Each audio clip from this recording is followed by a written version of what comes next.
آپ صلی اللہ علیہ وسلم نے 3 بار فرمایا، واقعی اس اللہ کی قسم جس کے سوا کوئی معبود نہیں۔ اس کے بعد فرمایا، اللہ اکبر، الحمدللہ الذی صدق وعدہ ونصر عبدہ وہزم الاحزاب وعدہ۔ تمام تعریفیں اللہ کے لیے جس نے اپنا وعدہ سچ کر کے دکھایا، بندے کی مدد فرمائی اور تمام گروہوں کو شکست دی۔ پھر فرمایا، چلو مجھے اس کی لاش دکھاؤ۔ جب آپ صلی اللہ علیہ وسلم کو ابو جہل کی لاش دکھائی گئی تو آپ صلی اللہ علیہ وسلم نے فرمایا، یہ اس امت کا فرعون ہے۔ اس جنگ میں باپ بیٹا اور بھائی بھائی کے مقابلے میں تھا۔ یہ کفر اور اہل ایمان کے درمیان ایک مقابلہ تھا۔ اہل ایمان نے کفر کو شکست دی۔ ابن عباس رضی اللہ عنہ کی ایک روایت کے مطابق آپ صلی اللہ علیہ وسلم نے صحابہ کرام سے فرمایا، مجھے معلوم ہے بنو ہاشم وغیرہ کے کچھ لوگ زبردستی میدان جنگ میں لائے گئے ہیں، انہیں ہماری جنگ سے کوئی سروکار نہیں ہے، لہٰذا بنو ہاشم کا کوئی آدمی کسی کے ضد میں آ جائے تو اس کو قتل نہ کرے، اور ابو البختری بن ہشام کسی کی ضد میں آ جائے تو اس کو قتل نہ کرے، اور عباس بن عبد المطلب کسی کے ضد میں آ جائے تو اس کو بھی قتل نہ کرے، کیونکہ وہ بالجبر لائے گئے ہیں۔ ابو البختری کو قتل کرنے سے اس لیے آپ صلی اللہ علیہ وسلم نے منع فرمایا تھا کہ مکہ میں یہ شخص سب سے زیادہ رسول اللہ صلی اللہ علیہ وسلم کی ایذا رسائی سے اپنا ہاتھ روکے رکھا ہوا تھا، اور آپ صلی اللہ علیہ وسلم کو کسی قسم کی تکلیف اس نے نہیں پہنچائی تھی، اور یہ شخص ان لوگوں میں سے تھا جنہوں نے بنی ہاشم اور بنی مطلب کی بائیکاٹ کا صحیفہ چاک کیا تھا، لیکن ان سب کے باوجود ابو البختری کو قتل کر دیا گیا۔ ہوا یہ کہ مجزر بن زیاد سے اس کی مٹ بھیڑ ہو گئی، اس کے ساتھ اس کا اور ساتھی بھی تھا، دونوں ساتھ ساتھ لڑ رہے تھے۔ مجزر نے کہا، ابو البختری، رسول اللہ صلی اللہ علیہ وسلم نے ہمیں آپ کو قتل کرنے سے منع کیا ہے۔ اس نے کہا، اور میرا ساتھی؟ مجزر نے کہا، نہیں واللہ ہم آپ کے ساتھی کو نہیں چھوڑ سکتے۔ اس نے کہا، اللہ کی قسم، تب میں اور وہ دونوں مریں گے۔ اس کے بعد دونوں نے لڑائی شروع کر دی۔ مجزر نے مجبوراً اسے قتل کر دیا۔ زمانہ جاہلیت میں عبد الرحمن بن عوف رضی اللہ عنہ اور امیہ بن خلف میں باہم دوستی تھی۔ جنگ بدر کے روز امیہ اپنے بیٹے کے ساتھ کھڑا تھا، اتنے میں وہاں سے عبد الرحمن بن عوف رضی اللہ عنہ کا گزر ہوا۔ وہ دشمن سے کچھ زرے چین کر جا رہے تھے۔ امیہ نے انہیں دیکھ کر کہا، کیا تمہیں میری ضرورت ہے؟ میں تو تمہاری ان زرہوں سے بہتر ہوں، آج جیسا منظر تو میں نے دیکھا ہی نہیں۔ اس کے بعد کہنے لگا، کیا تمہیں دودھ کی حاجت نہیں؟ مطلب یہ تھا کہ جو مجھے قید کرے گا میں اسے فدیے میں خوب دودھ والی اونٹیاں دوں گا۔ یہ سن کر عبد الرحمن بن عوف رضی اللہ عنہ نے زرے پھینک دی اور دونوں کو گرفتار کر کے آگے بڑھے۔ عبد الرحمن بن عوف رضی اللہ عنہ کہتے ہیں کہ میں امیہ اور اس کے بیٹے کے درمیان چل رہا تھا کہ امیہ نے پوچھا، آپ لوگوں میں سے کون سا آدمی تھا جو اپنی سینے پر شتر مرغ کا پر لگایا ہوا تھا؟ میں نے کہا، وہ حمزہ بن عبد المطلب رضی اللہ عنہ تھے۔ امیہ نے کہا، یہی وہ شخص ہے جس نے ہمارے اندر تباہی مچا رکھی تھی۔ حضرت عبد الرحمن بن عوف رضی اللہ عنہ کہتے ہیں کہ میں ان دونوں کو لے کر جا رہا تھا کہ اچانک بلال رضی اللہ عنہ نے امیہ کو میرے ساتھ دیکھ لیا، تو انہوں نے کہا، کفار کا یہ سرغنہ امیہ بن خلف ہے، اب یا تو میں بچوں گا یا یہ بچے گا۔ میں نے کہا، اے بلال، یہ میرا قیدی ہے۔ انہوں نے کہا، اب یا تو میں رہوں گا یا یہ رہے گا۔ پھر بلند آواز سے پکارنے لگا، اے اللہ کے مددگارو، یہ رہا کفار کا سرغنہ امیہ بن خلف، اب یا تو میں رہوں گا یا یہ رہے گا۔ عبد الرحمن بن عوف رضی اللہ عنہ مزید فرماتے ہیں کہ اتنے میں لوگوں نے ہمیں گھیر لیا، میں ان کا بچاؤ کر رہا تھا، مگر ایک آدمی نے تلوار سے اس کے بیٹے کے پاؤں پر ایسی ضرب لگائی اور وہ وہیں گر گیا۔ ادھر امیہ نے زور سے چیخ ماری، میں نے ایسی چیخ کبھی نہیں سنی تھی۔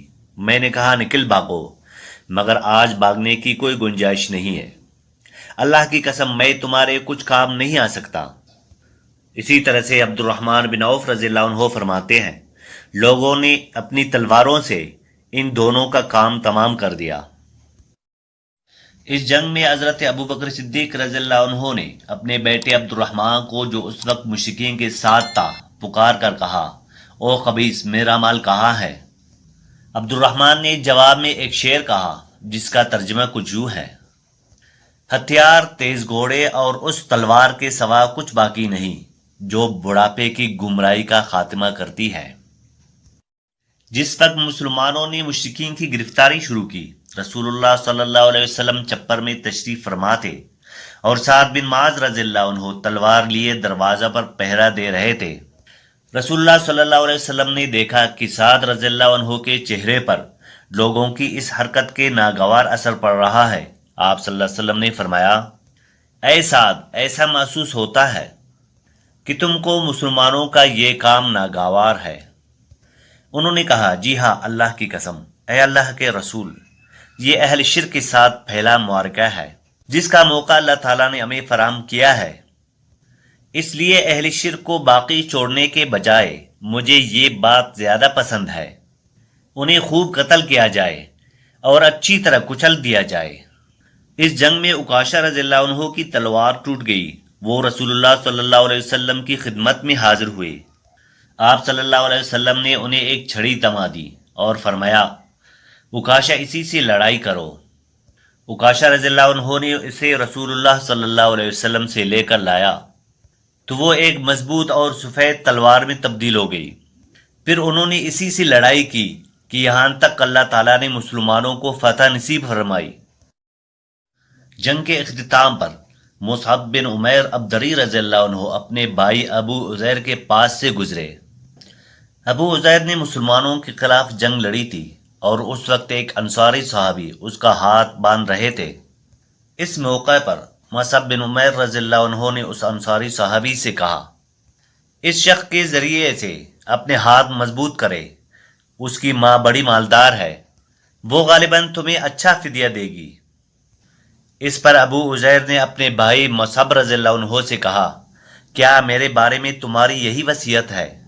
مصعب رضی اللہ عنہ نے فرمایا، ہاں، تمہارے بجائے یہ انصاری میرے بھائی ہے۔ جب مشرکین کی لاشوں کو کنویں میں ڈالنے کا حکم دیا گیا اور عتبہ بن ربی کو کنویں کی طرف گھسیٹ کر لے جایا گیا تو رسول اللہ صلی اللہ علیہ وسلم نے اس کے صاحبزادے ابو حذیفہ رضی اللہ عنہ پر نظر ڈالی، دیکھا تو غم زدہ تھے۔ آپ صلی اللہ علیہ وسلم نے فرمایا، ابو حذیفہ، غالباً اپنے والد کے سلسلے میں تمہارے دل کے اندر کچھ احساسات ہے۔ انہوں نے کہا، نہیں واللہ یا رسول اللہ، میرے اندر میرے باپ کے بارے میں اور ان کے قتل کے بارے میں ذرا برابر بھی لرزش نہیں۔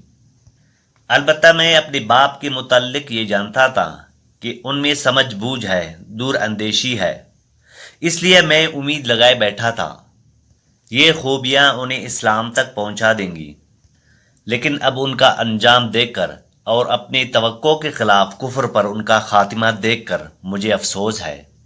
اس پر رسول اللہ صلی اللہ علیہ وسلم نے حضرت حذیفہ رضی اللہ عنہ کے حق میں دعائے خیر فرمائی۔ اس غزوہ بدر میں قریش کا سردار ابو جہل بھی مارا گیا۔ یہ وہی ابو جہل تھا جس نے نبی کریم صلی اللہ علیہ وسلم اور مسلمانوں پر ظلم و ستم کے پہاڑ توڑے تھے۔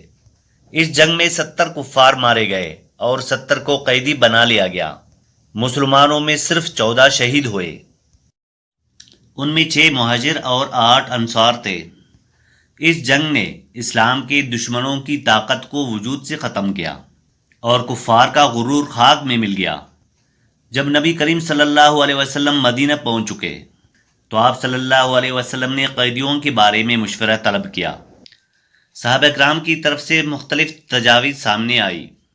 حضرت ابو بکر صدیق رضی اللہ عنہ نے کہا، قیدیوں سے فدیہ لے کر ان کو آزاد کر دیا جائے، جبکہ حضرت عمر رضی اللہ عنہ کی یہ رائے تھی کہ انہیں قتل کیا جائے۔ تمام صحابہ کرام سے مشاورت کے بعد رسول اللہ صلی اللہ علیہ وسلم کو حضرت ابو بکر صدیق رضی اللہ عنہ کی رائے پسند آئی۔ آپ صلی اللہ علیہ وسلم نے فدیہ لینا طے کیا۔ یہ فدیہ 1000 درہم سے لے کر 4000 درہم تک تھا، اور ان میں سے جو لکھنا پڑھنا جانتے تھے ان کا فدیہ یہ قرار دیا گیا کہ وہ 10 بچوں کو لکھنا پڑھنا سکھا دے۔ چنانچہ اسی پر عمل کیا گیا۔ غزوہ بدر میں قریش کے 70 آدمی مارے گئے تھے۔ ان میں عتبہ، شیبہ اور ابو جہل جیسے سرداران تھے۔ ابو جہل کے بعد قریش کے سردار ابو سفیان کو بنایا گیا۔ ان کا تعلق بنو امیہ سے تھا۔ اسی طرح بنو امیہ کے وقار میں اضافہ ہوا۔ 3 ہجری کو قریش نے اپنا ایک قافلہ عراق کے راستے ملک شام کی طرف روانہ کیا۔ یہ قافلہ مدینہ سے دور نجد سے ہوتے ہوئے ملک شام کی طرف جا رہا تھا۔ اس قافلے کی قیادت صفوان بن امیہ کر رہا تھا۔ نبی کریم صلی اللہ علیہ وسلم کو اس قافلے کی خبر ملی۔ آپ صلی اللہ علیہ وسلم نے حضرت زید بن حارثہ رضی اللہ عنہ کی قیادت میں 200 افراد پر مشتمل ایک لشکر روانہ کیا۔ قریش کے قافلے نے نجد میں ایک مقام پر ڈیرا ڈال دیا تھا۔ حضرت زید نے اس قافلے پر حملہ کیا۔ آخر کار پورا قافلہ مسلمانوں کے قبضے میں آ گیا۔ البتہ اس قافلے میں جتنے آدمی تھے سب بھاگ نکلے، لیکن قافلے کا سالار مسلمانوں کے ہاتھوں گرفتار ہو گیا اور اس نے اسلام قبول کر لیا۔ غزوہ بدر کے بعد قریش کے لیے یہ تکلیف دہ معرکہ تھا۔ غزوہ بدر کے واقعہ کے بعد غزوات کا ایک نیا سلسلہ شروع ہو گیا۔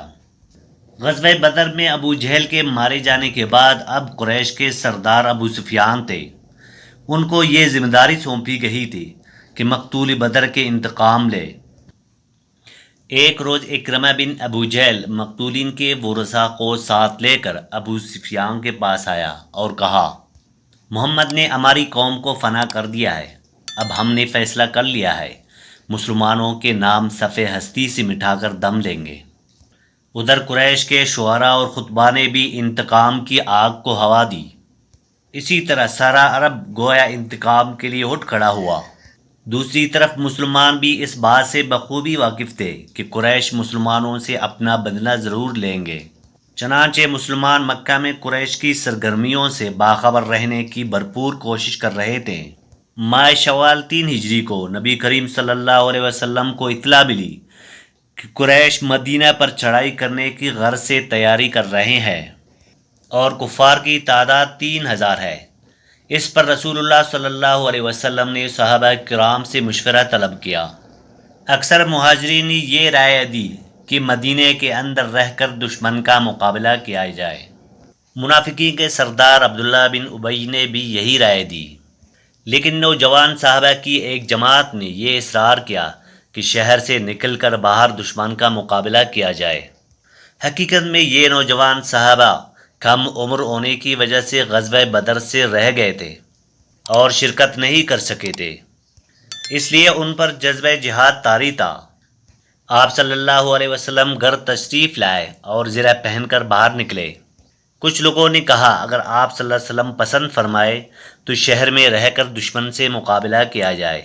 آپ صلی اللہ علیہ وسلم نے جواب میں فرمایا، رسول کو زیب نہیں، ہتھیار پہن کر بغیر قتال کے اتار دے۔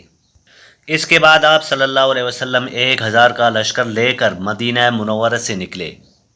مدینہ سے نکلنے کے بعد آپ صلی اللہ علیہ وسلم نے لشکر کو 3 حصوں میں تقسیم کیا۔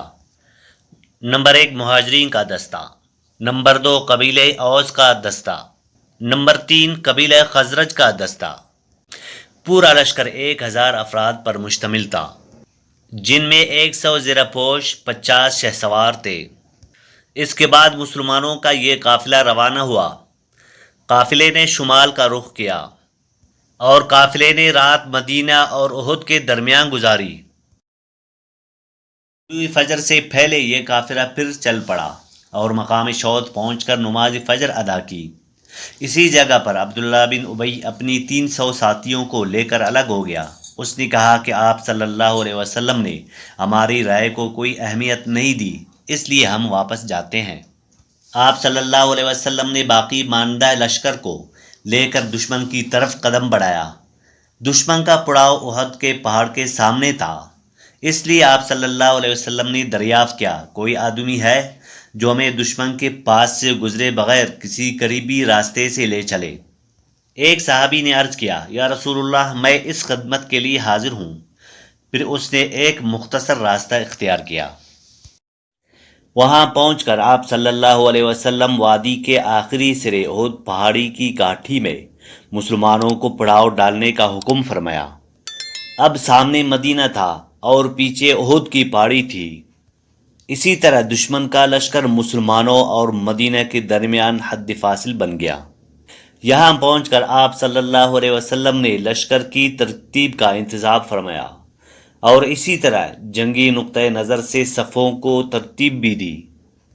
ان کی کمان حضرت عبداللہ بن جبیر رضی اللہ عنہ کے سپرد کر دی اور انہیں ایک چھوٹی سی پہاڑی پر جو جبل رمات کے نام سے مشہور ہے تعینات فرمایا اور انہیں ہدایت دی اور فرمایا، اگر تم لوگ دیکھو کہ تمہیں پرندے اچک رہے ہیں تو بھی اپنی جگہ کسی بھی صورت میں نہ چھوڑنا یہاں تک کہ میں بلا بھیجوں، اور اگر تم دیکھو ہم نے قوم کو شکست دی ہے اور انہیں کچل دیا ہے تب بھی اپنی جگہ نہ چھوڑنا یہاں تک کہ میں بلا بھیجوں۔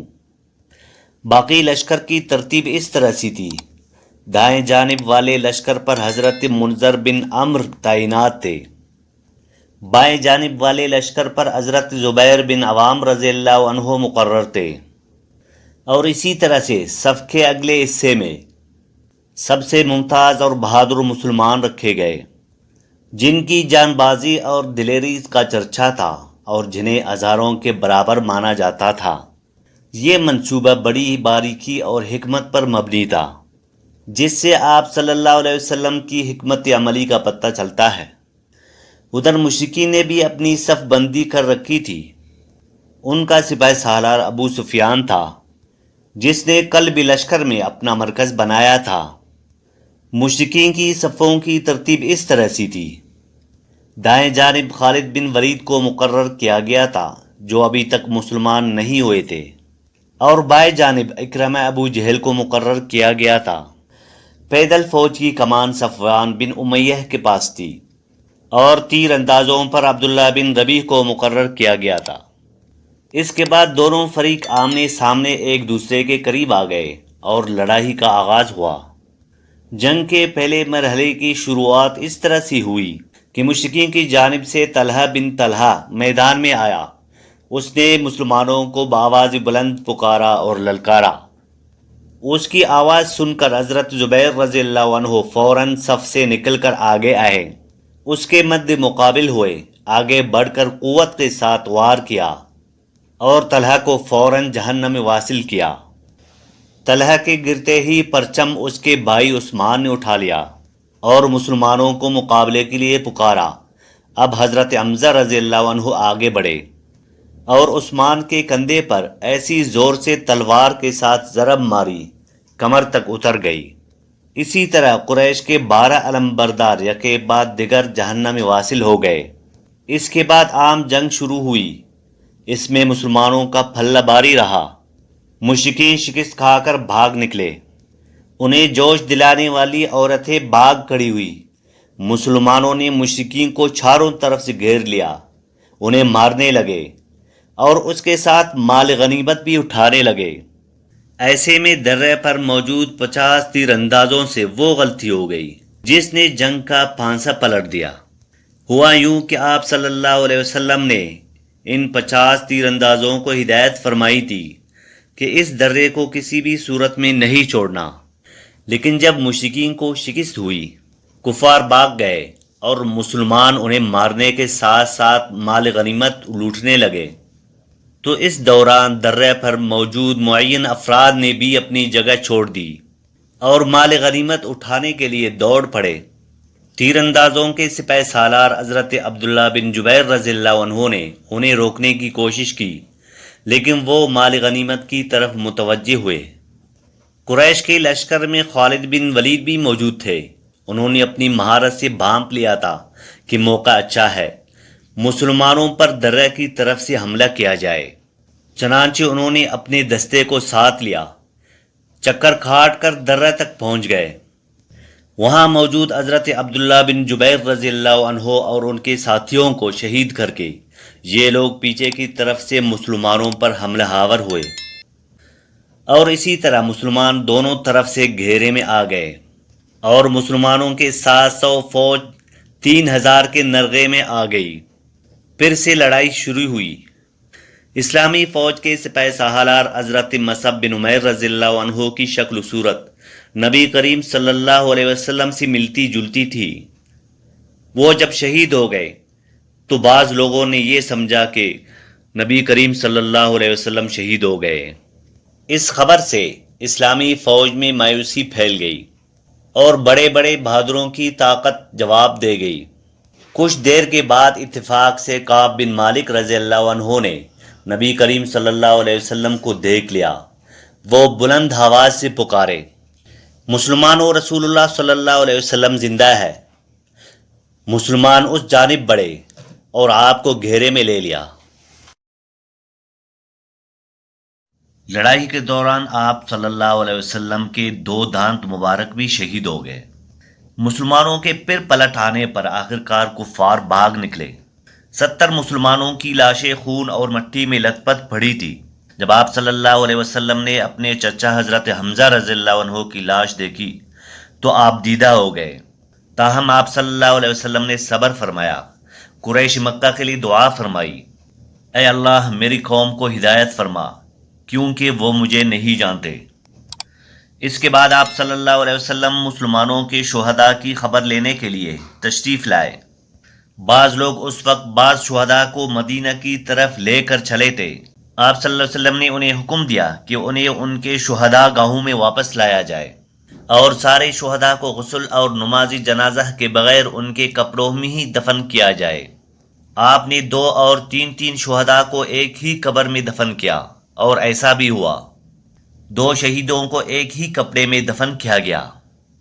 لحد میں اس شخص کو آگے کیا جسے قرآن زیادہ یاد تھا۔ آپ صلی اللہ علیہ وسلم نے فرمایا، میں ان لوگوں کے بارے میں قیامت کے دن گواہی دوں گا۔ لوگوں نے حضرت حنظلہ بن عامر رضی اللہ عنہ کی لاش اس حالت میں پائی کہ وہ زمین سے اوپر اٹھی ہوئی تھی اور اس سے پانی ٹپک رہا تھا۔ نبی کریم صلی اللہ علیہ وسلم نے فرمایا، فرشتے انہیں غسل دے رہے ہیں۔ ان کا واقعہ کچھ اس طرح ہے کہ ان کی ابھی ابھی شادی ہوئی تھی، بیوی کے ساتھ ہی تھے کہ جنگ کا اعلان ہوا۔ وہ اپنی اہلیہ کو چھوڑ کر میدان جنگ میں آ گئے۔ حالت جنابت ہی میں لڑتے ہوئے شہید ہو گئے۔ چنانچہ فرشتوں نے انہیں غسل دیا، اس لیے انہیں غسیرۃ الملائکہ کہا جاتا ہے۔ حضرت حمزہ رضی اللہ عنہ کو اتنی چھوٹی چادر میں دفنا دیا گیا کہ اگر سر ڈھانپ لیا جاتا تو پاؤں کھل جاتے تھے، اور اگر پاؤں ڈھانپ لیے جاتے تھے تو سر کھل جاتا تھا۔ اور یہی صورتحال حضرت مصعب بن عمیر رضی اللہ عنہ کے ساتھ پیش آئی۔ شہداء کو دفنانے کے بعد آپ صلی اللہ علیہ وسلم صحابہ کرام کے ساتھ مدینہ کی طرف تشریف لے گئے۔ راستے میں کچھ عورتیں ملی جن کے عزیز و اقارب شہید ہوئے تھے۔ آپ صلی اللہ علیہ وسلم نے انہیں تسلی دی اور ان کے لیے دعا فرمائی۔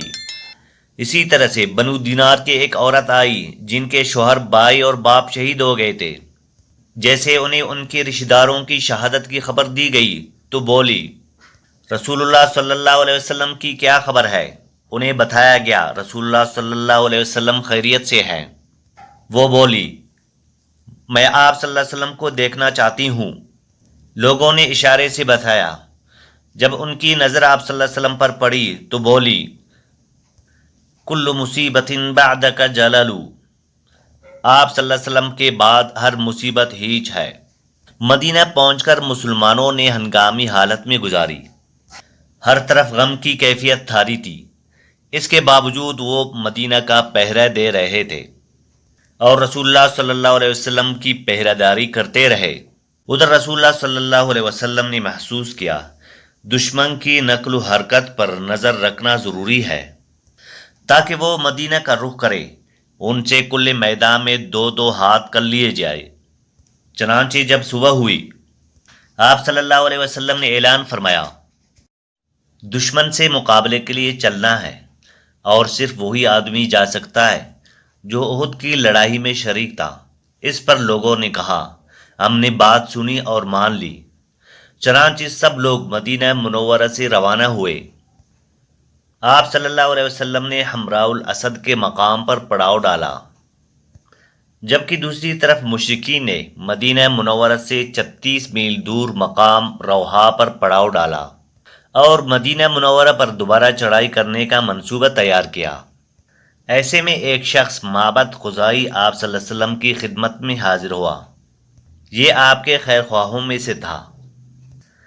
ہمراہ الاسد میں آپ صلی اللہ علیہ وسلم کی خدمت میں پہنچ کر اس نے احد کے واقعہ پر تعزیت کی۔ آپ صلی اللہ علیہ وسلم نے اس سے فرمایا، تم جا کر ابو سفیان سے ملو اور اس کی حوصلہ شکنی کرو۔ معبد روحا پہنچا۔ اس وقت مشرکین مدینہ پر چڑھائی کرنے کا فیصلہ کر چکے تھے۔ اس شخص نے انہیں بری طرح ڈرایا اور کہنے لگا، محمد ایسی جماعت لے کر نکلے ہیں کہ میں نے ایسی مثال پہلے کبھی نہیں دیکھی۔ وہ سب لوگ تمہارے خلاف غصے میں ہیں، ان پر اس قدر جوش و جذبہ طاری ہے کہ میں نے ایسی مثال پہلے کبھی نہیں دیکھی ہے، اور میرا خیال ہے کہ تم کوچ کرنے سے پہلے اس لشکر کا ہر اول دستہ اس ٹیلے کے پیچھے سے نمودار ہوتا ہوا دیکھ لو گے۔ اس شخص کی باتیں سن کر مشرکین کے حوصلے پست ہو گئے۔ چنانچہ ابو سفیان نے ایک قافلے کے ذریعے سے یہ پیغام بھیجا، لوگ تمہارے خلاف ہیں، ان سے ڈرو۔ یہ پیغام انہوں نے اس لیے بھیجا کہ مسلمان ان کی طرف نہ آئے۔ جہاں تک مسلمانوں کا تعلق ہے، ان پر اس دھمکی کا کوئی اثر نہیں ہوا۔ اس دھمکی نے ان کی ایمان کو اور پختہ کیا۔ جنگ احد میں مسلمانوں کو جو وقتی طور پر شکست ہوئی تھی، اس کے اثرات اچھے مرتب نہیں ہوئے۔ دشمن دلیر ہو گئے اور وہ کھل کر مد مقابلہ آ گئے، اور کئی واقعات ایسے پیش آئے جو مسلمانوں کے حق میں بہتر نہیں تھے۔ ان کی تفصیل کچھ یوں ہے۔ ازل اور قارہ قبائل کے کچھ لوگ نبی کریم صلی اللہ علیہ وسلم کے پاس آئے اور درخواست کی، اے اللہ کے رسول، ہمارے ہاں اسلام کا چرچا ہے لیکن دین سکھانے والا کوئی نہیں، لہٰذا آپ ہمیں دین سکھانے اور قرآن پڑھانے کے لیے کچھ لوگوں کو بھیج دیں۔ رسول اللہ صلی اللہ علیہ وسلم ان کی درخواست سن کر اپنے 10 صحابہ کرام کو حضرت عاصم بن ثابت رضی اللہ عنہ کی قیادت میں روانہ فرمایا۔ جب یہ لوگ مقام رجی پر پہنچے تو ان لوگوں نے غداری کی اور قبیلہ عزیل کی ایک شاخ بنو لحیاں کو ان پر حملہ کرنے کی دعوت دی۔ ان کے قریباً 100 تیر اندازوں نے انہیں ایک ٹھیلے پر گھیر لیا، پھر انہیں یہ عہد و پیمان دیا اگر وہ لڑے بغیر نیچے اتر آئے تو وہ انہیں قتل نہیں کریں گے۔ ان کی باتیں سن کر حضرت عاصم رضی اللہ عنہ نے اترنے سے انکار کر دیا اور اپنے ساتھیوں کے ساتھ مل کر جنگ شروع کر دی۔ اسی طرح اس جنگ میں 7 صحابہ کرام شہید ہوئے، 3 باقی رہ گئے۔ کفار نے پھر وہی عہد دیا، چنانچہ وہ تینوں ٹھیلے سے اتر آئے، مگر کفار نے بد عہدی کی اور انہیں باندھ لیا۔ اس پر ان میں سے ایک نے کہا، یہ تمہاری پہلی بد عہدی ہے، میں تم لوگوں کے ساتھ نہیں جاؤں گا۔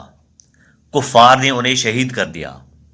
باقی 2 کو مکہ لے چلے۔ مکہ لے جا کر ان دونوں کو بیچ دیا۔ یہ دونوں خبیب بن عدی اور زید بن دسنہ رضی اللہ عنہما تھے۔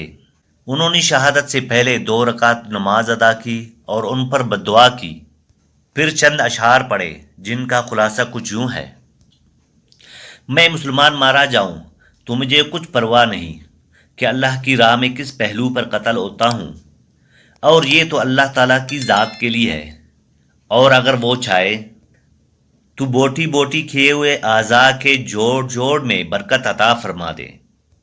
اس کے بعد ابو سفیان نے خبیب رضی اللہ عنہ سے کہا، کیا تمہیں یہ بات پسند ہے کہ تمہارے بدلے میں محمد ہمارے قبضے میں ہوتے اور ہم ان کی گردن مارتے اور تم اپنے اہل و عیال میں ہوتے؟